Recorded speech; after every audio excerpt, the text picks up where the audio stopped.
ठीक है गुलफाम, कल शाम तक आपको माल की डिलीवरी मुकम्मल मिल जाएगी। आप हमारे पैसों का इंतज़ाम करो। ठीक हो गया? अस्सलाम वालेकुम साहब जी। चलो ठीक है गुलफाम, ऐसे ही हो जाएगा।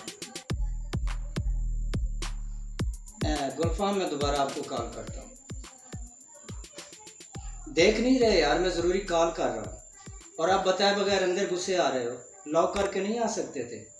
माफ़ी चाहता हूँ साहब जी, परेशानी ही कुछ ऐसी थी कि दरवाज़ा खटखटाना भी भूल गया। एक तो तुम्हें परेशानियों ने हर वक्त घेरा हुआ है। बोलो क्या बात है? वो साहब जी, मेरी बीवी का ना, वो मेरी जो बीवी का वो क्या हुआ तेरी बीवी को? कुछ बोलोगे भी या सिर्फ बाम करते रहोगे? वो साहब जी, मेरी बीवी का बच्चा होने वाला है। घर से फ़ोन आया था, वो मुझे घर बुला रही है। अच्छा, तो तुम ये कहने आए हो कि साहब जी मुझे कुछ पैसे चाहिए और छुट्टी चाहिए? हाँ साहब जी। एक बात तो बताओ, अगर मैं तुझे छुट्टी दे देता हूँ तो घर का काम कौन करेगा? बताओ। और पैसे को दरख्तों पे नहीं उगते कि जब तुम आके मांगो तो मैं तुझे निकाल के दे दूँ। हो जाएगा खैरियत से बच्चा तुम्हारा। तुम्हारी बीवी के पास कोई ना कोई तो होगा ना। महीना पूरा करो और उसके बाद तनख्वाह लेके छुट्टी लेके घर चले जाना। ठीक है? तो साहब जी, आपकी नौकरी करता हूँ ना, इतना तो हक बनता है ना मेरा। बीवी का बच्चा होने वाला है, वरना मैं आपसे छुट्टी और पैसे कभी ना मांगता। क्या बच्चा बच्चा बच्चा?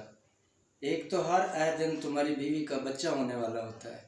मैं तो तंग आ गया हूँ आपकी ये बात सुन सुन कर। अल्लाह की देन है साहब जी, ये इंसान इस दुनिया में अल्लाह के हुक्म से आता है, अपनी मर्जी से तो नहीं आता ना। 10 साल हो गए तुम्हारी शादी को और 10 साल में 10 बच्चे पैदा किए हैं तुम लोगों ने। एक साल भी खाली नहीं छोड़ा। कैसे मैनेज कर लेते हो तुम? हमारे यहाँ तो बच्चे 2 ही अच्छे, बस। हम कौन है जी संभालने वाले? अल्लाह ही है जो सबको संभाला हुआ है। वो तो ठीक है, लेकिन इतने बच्चों को संभालना, उनकी कफालत करना, उनके जूते कपड़े दूध राशन वगैरह, ये सब कुछ करना पड़ता है। तो आपकी तनख्वाह कितनी है? सिर्फ 25,000 रुपये। तो कैसे मैनेज होता है? वो साहब जी, बेगम मेरी बड़ी चंगी है, घर में कपड़े सीती है और मेरी बेगम की आमदन से और मेरी आमदन से घर का गुजारा बड़े अच्छे तरीके से हो जाता है। अल्लाह का बड़ा शुक्र है। तुम जो मर्जी कहो, मैं तुम्हें छुट्टी और पैसे देने वाला ना। ठीक है, जाओ मेरी गाड़ी साफ करो, मैंने ऑफिस जाना है, ज़रूरी मीटिंग है। ऐसा जुल्म न करें साहब जी, मेरी बेगम घर में अकेली है, मेरा उसके पास जाना बहुत ज़रूरी है। अगर उसको कुछ हो गया तो बड़ा मसला बन जाएगा। आप मुझे जाने दें साहब जी, आपकी बड़ी मेहरबानी होगी। कितनी देर से कह रहा हूँ कि तुम्हें छुट्टी और पैसे नहीं मिलेंगे। तुम्हें मेरी बात की समझ नहीं आ रही? वो जी सारी समझ आ रही है जी मुझे, बस मेरी मजबूरी को समझने की कोशिश करें साहब जी, मेरा घर जाना बहुत ज़रूरी है। अच्छा, तुम्हारे बार बार कहने पर मैं तुम्हें छुट्टी तो दे दूंगा, लेकिन सिर्फ 2 दिन की। उसके बाद जब तुम्हारा महीना ख़त्म हो जाएगा ना, तो तनख्वाह तुझे तब मिलेगी। अब तुम्हें पैसे नहीं मिलेंगे। वो साहब जी, वहाँ मेरी बेगम को मेरी भी ज़रूरत है और पैसों की भी ज़रूरत है, तो आप मुझे पैसे दे दें और छुट्टी भी दे दें। 5,000 दे दें बस, फिर तनख्वाह में से काट लेना। तुम्हारी बड़ी मेहरबानी होगी साहब जी। तुम्हें कितनी बार कह चुका हूँ कि अच्छा एक काम करो, पैसे ले लो, छुट्टी ना लो। नहीं साहब जी नहीं, मुझे पैसे भी चाहिए और छुट्टी भी चाहिए। आपकी बड़ी मेहरबानी होगी साहब जी, मेहरबानी कर दें। नहीं, 2 काम मैं नहीं कर सकता। एक चीज़ ले लो, छुट्टी या पैसे। दोनों चाहिए साहब जी, दोनों की ज़रूरत है। ज़्यादा तंग करोगे ना तो ना छुट्टी मिलेगी ना ही पैसे मिलेंगे। साहब जी बहुत मजबूर हूँ, ऐसा जुल्म न करें, रहम करें। अगर मैं घर ना पहुँचा तो मेरी बेगम बड़ा परेशान हो जाएगी। आप मुझे छुट्टी और पैसे दे दें, आपकी बड़ी मेहरबानी होगी साहब जी। चलो ठीक है, मैं आपको 1 हफ्ते की छुट्टी और 1 महीने की एडवांस तनख्वाह दे देता हूँ। आप खुश हो? बहुत शुक्रिया जी, अल्लाह पाक आपका भला करे। मगर मेरी एक शर्त है। जी हुक्म करें साहब जी, आपकी हर शर्त मंजूर है मुझे।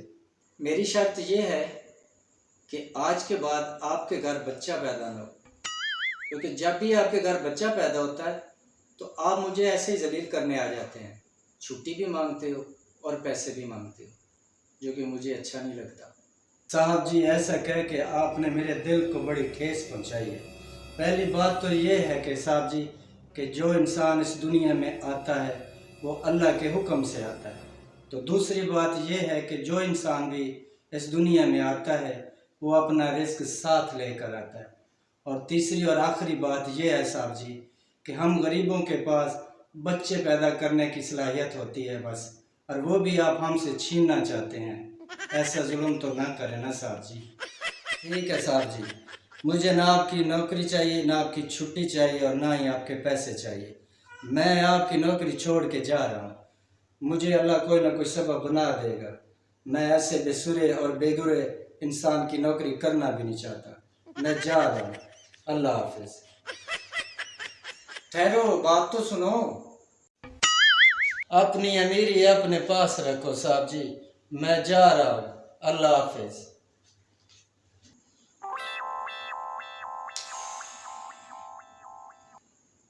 यार गलती हो गई मुझसे यार, अच्छा था उसको पैसे और छुट्टी दे देता। ऐसा नहीं करना चाहिए था मुझको यार, बहुत बड़ी गलती कर बैठी। अब उसको बुलाया भी तो उसने आना ही नहीं।